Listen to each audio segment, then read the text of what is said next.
Now she writes, we're on in the prologue. Okay, 3 pages into the prologue, maybe five, page 5 of her mother. When the pandemic started, she was her normal alcoholic self. By the end, she was lying in bed all day, drinking a bottle or two of wine. My stepfather was taking care of her, but he couldn't walk and was incontinent. At some point, I found poop in my mom's bed. I've always hated, Molly's talking about herself. I'd always hated the idea of writing a book like this. Liar. I think, Molly, you're a liar.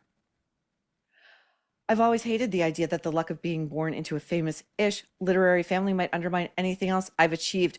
Listen, sister, you've only gotten this book deal and your little perches over on MSNBC and CNN because you have a famous mother and a famous last name. That is it. And I am really railing on Nepo babies. The more I've thought about this, the more I've come down on the side of like, these people are taking jobs and opportunities that would otherwise go to much more deserving, hardworking people who probably possess more than one original thought rattling around in their brain. I mean, what does CNN and MSNBC execs think about employing a woman who would talk about her own mother like this and memorialize it in the pages of a book?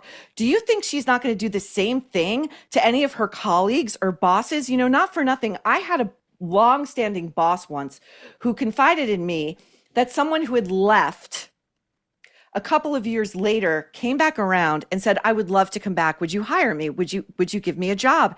And this boss said, absolutely not, because you are so indiscreet and you will publish anything about anyone without even so much as asking them, that how on earth could your colleagues possibly trust you? So, just a little heads up to the brain trust over at those organizations.